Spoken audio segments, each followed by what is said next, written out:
கோலி talk Kollywood news. Director விஷ்ணுவர்தனோட sentiment கூட்டணி பையா சிறுத்தைன்னு கார்த்தி தமன்னா ஜோடி சேர்ந்த 2 படங்களுமே மெகா ஹிட். அதனால அவங்களோட நெருக்கமும் இருக்கமாச்சு. அதை அடுத்து இனி என்னோட எல்லா படங்களிலுமே தமன்னா தான் நாயகின்னு கார்த்தி அறிவிக்க இருந்த நேரத்துல இது ஆபத்தாயிட்டேன்னு அவரோட அபிமானிகள் ஒன்றிணைஞ்சு அவர்களோட கூட்டணிக்கு குண்டு வச்சாங்க. அதனால 2 பேரும் வெவ்வேறு திசைகள்ல பயணிக்க வேண்டிய கட்டாயத்துக்கு தள்ளப்பட்டாங்க. ஆனா என்ன காரணமோ தமன்னா கார்த்தியை விட்டு பிரிஞ்ச நேரம் அவரை விட்டு அதிர்ஷ்ட தேவதையும் பிரிஞ்சது போல் ஆயிடுச்சு. நடிச்ச எந்த படங்களும் ஓடல. இதனால மறுபடியும் தமன்னா வீரம் படத்துல நடிக்க வந்த போது மீண்டும் அவரோட இணைஞ்சு வெற்றி கனிய பறிக்க ஆசைப்பட்டாரு கார்த்தி.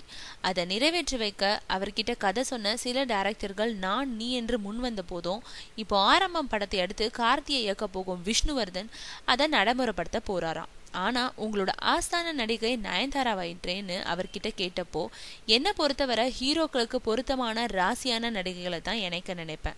அப்படித்தான் பில்லால நடிச்சப்போ அஜித் நயன்தாரா கூட்டணி ஒர்க் அவுட் ஆனதுனால ஆரம்பத்துல அதை தொடர்ந்தேன். அதே மாதிரி கார்த்தி தமன்னா நடிச்ச படங்கள் ஏற்கனவே வெற்றி பெற்றிருக்கிறதுனால அந்த சென்டிமெண்ட் தொடரணுன்றதுக்காக இந்த படத்துலயும் அவங்களை இணைக்கிறேன்னு சொல்லியிருக்காரு விஷ்ணுவர்தன்.